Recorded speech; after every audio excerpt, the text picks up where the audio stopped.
Hello friends, this is Sharif from SXL channel. আজকে আমরা কথা বলবো এক্সেল ইফ এরর ফাংশন নিয়ে। এক্সেলের ইফ এরর ফাংশন আমরা কেন ইউজ করি, কিভাবে ইউজ করি এবং এটা ইউজ করলে কি বেনিফিট পাওয়া যায়, সো এই বিষয়গুলো নিয়ে আমরা আজকে কথা বলবো। So let's go to the practice sheet. Okay, আমাদের এখানে দুইটি ডেটা আছে, প্রোডাক্ট অ্যান্ড সেলস ডেটা। এখানে টোটাল ডেটাবেসটা আছে আমাদের product, category, sub category, segment, discount, sales, profit and quantity. আর এখানে আমাদের শুধু প্রোডাক্ট কোড আছে এবং প্রোডাক্ট কোডের সাথে আমরা ক্যাটাগরি, সেগমেন্ট, সেলস এবং প্রফিট আমরা ভ্লুকআপ বা এক্সলুকআপের মাধ্যমে আমরা ওই শিট থেকে এই শিটে এগুলো নিয়ে আসবো। সো প্রথমে আমরা ভ্লুকআপটা দেখি, ভ্লুকআপ করব। ভ্লুকআপ ওকে, A3 আমরা F4 এর মাধ্যমে শুধু এই কলামটাকে ফ্রিজ করব। দেন টেবিল অ্যারে, আমরা টেবিল অ্যারে পুরোটাই নেব A to H। So A থেকে H 1 2 3 4 5 6 7 8, সো টোটাল আমাদের 8টি কলাম আছে। এখানেও F4 প্রেস করে আমরা A এবং H দুটাকেই ফ্রিজ করে দেব। দেন আমরা যেহেতু ক্যাটাগরি সিলেক্ট করব, সো ক্যাটাগরিটা আছে আমাদের সেকেন্ড কলামে, সো আমরা 2 ইউজ করব এবং range lookup 0 or 1, 0 means false. So exact match আমরা নেওয়ার জন্য এখানে 0 ইউজ করব। ওকে, সো আমরা দেখতে পাচ্ছি যে এই প্রোডাক্ট কোডের এগেনস্টে ক্যাটাগরিটা ফার্নিচার আছে। সেম এজ আমাদের সেগমেন্ট আছে 4 নম্বর কলামে, আমরা এটাকেই কপি করে জাস্ট Ctrl+C অথবা কপি করব এবং এখানে পেস্ট স্পেশালে আমরা ফর্মুলা ইউজ করব। ওকে, সো এখানেও ফার্নিচার দেখাচ্ছে, বাট সেগমেন্ট আমাদের আছে 4th কলামে, সো আমরা এখানে 2 এর এগেনস্টে আমরা এখানে 4 ইউজ করব। সো আমরা দেখতে পাচ্ছি সেগমেন্ট হোম অফিস আছে এবং সেলস ডেটা আছে 6 কলাম এবং প্রফিট 7 কলামে আছে। একইভাবে আমরা কপি পেস্ট করে Ctrl+C এবং Ctrl+V 6 এবং Ctrl+V এখানে 7। সো আমরা ডেটাগুলো পেয়ে গেছি। ঠিক, আমরা ডলার সাইনটা দিয়ে দিলাম। সো সবগুলো সিলেক্ট করে আমরা প্লাস সাইন অবস্থায় ডাবল ক্লিক করলে আমাদের সবগুলো লজিক এখানে পেস্ট করে দিলাম।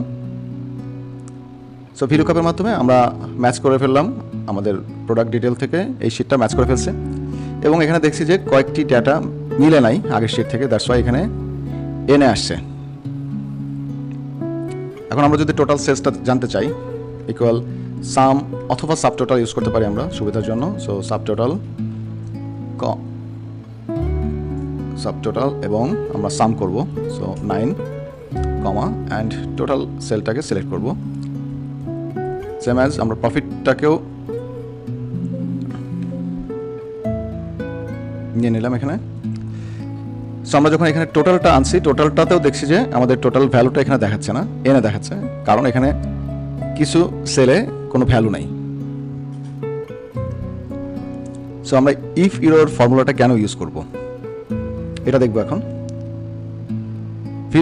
ভ্লুকআপের আগে আমরা ইফ এরর ইউজ করব, then value and value if error. Okay, total ভ্যালুটা আমরা এখানে আছে, ভ্লুকআপ দিয়ে আমাদের টোটাল লজিকটা আছে, কমা ভ্যালু ইফ এরর। যদি ভ্যালুটা এরর হয়, এরর হলে এখানে কি দেখাবে, ক্যাটাগরি যেহেতু আছে, ক্যাটাগরিতে যে ক্যাটাগরিগুলো আছে যদি ক্যাটাগরি না পাওয়া যায় তাহলে আমরা এখানে বলতে পারি যে অ্যাপোস্ট্রোফি দিয়ে আমরা যেহেতু টেক্সট ফরম্যাট এখানে নিউ লিখব। ওকে, ব্র্যাকেট ক্লোজ, এন্টার। যখন এখানে আমি ডাবল ক্লিক করব তখন দেখব যে আমাদের যে এনএটা ছিল, এন এর ইনস্টেড অফ এনএ এখানে আমরা যেহেতু এখানে ইফ এরর দিয়ে নিউ লিখেছিলাম, সো আমরা ক্যাটাগরি এখানে নিউ চলে আসছে। সেম এজ আমরা সেগমেন্টের ক্ষেত্রেও ইফ এরর ইউজ করব, ইফ এরর এবং ভ্যালু ইফ এরর আমরা এখানে সেগমেন্টের ক্ষেত্রে বলতে পারি নো সেগমেন্ট। ওকে, সো এখানেও দেখবো যে আমরা এন এর স্থলে এখানে নো সেগমেন্ট লেখা চলে আসছে। সেলসের ক্ষেত্রে আমরা কি করতে পারি, সেলসের ক্ষেত্রে আমরা IfERROR ইউজ করব এবং এখানে যেহেতু ভ্যালু আছে সো আমরা টেক্সট ইউজ না করে আমরা জাস্ট 0 ইউজ করব। সো যখন লজিকটা পুরোটা দিয়ে দিব আমরা, তখন দেখব যে যেখানে এনএ ছিল সেই এনএগুলোর জায়গায় যেহেতু কোনো ডেটা পাচ্ছে না, সো এখানে অটোমেটিক্যালি সে 0 নিয়ে এসেছে। এবং এটার ফলে কি হচ্ছে, আমরা যে টোটাল মানে সামটা করেছিলাম সেই যোগফলটা আমরা আগে এনএ ছিল, কোনো যোগফল শো করছিল না, যেহেতু এখানে আমরা IfERROR মাধ্যমে 0টা প্লেস করেছি, সো এখানে যোগফলটা ইজিলি দেখাচ্ছে। এবং প্রফিটের ক্ষেত্রেও আমরা একইভাবে IfERROR ফর্মুলাটা ইউজ করব এবং এখানে কমা দিয়ে 0 দিব। সো এখানেও এন এর স্থলে এখানে 0 হয়ে গেছে এবং আমরা যোগফলটা দেখতে পাচ্ছি। সো এই ধরনের ডেটাবেস নিয়ে কাজ করার সময় আমাদের যখন হিউজ ডেটাবেস নিয়ে, এখানে আমাদের খুবই অল্প ডেটা আছে, সো এটা ম্যানুয়ালি আমরা চেঞ্জ করতে পারতাম, 0 করে দিতে পারতাম। কিন্তু আমরা যখন অনেক বড় ডেটাবেস নিয়ে কাজ করি, 1000, 2000, 10,000 যখন ডেটাবেস নিয়ে কাজ করি, তখন এটা ম্যানুয়ালি করাটা খুব টাফ।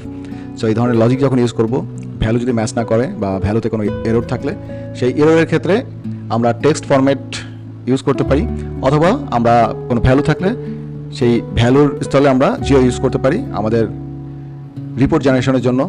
এখানে পিভট করলে, আমরা পিভটের রিপোর্ট জেনারেট করলে ওখানেও এনে আসবে টোটাল সামটা। সো আমরা যখন IfERROR ইউজ করব, সো এররের স্থলে আমরা যে ভ্যালুটা শো করব সেই ভ্যালুটার কারণে আমরা রিপোর্টে আমাদের টোটাল রেজাল্টটা ইজিলি শো করতে পারবো। সো আমরা বুঝতে পারলাম যে IfERROR এক্সেলে আমরা কেন ইউজ করি, কিভাবে ইউজ করি এবং এটার বেনিফিট আর অ্যাডভান্টেজটা কী। সো এইভাবে খুব সহজে আমরা একটি ক্লিনড ডেটাবেস তৈরি করতে পারি লজিকগুলোর জাস্ট আগে একটি IfERROR ইউজ করার মাধ্যমে। Thank you all and thank you for watching. Please do subscribe for more tips and tricks in Excel, Power Query, Power Pivot and Google Data Studio. Allah Hafiz.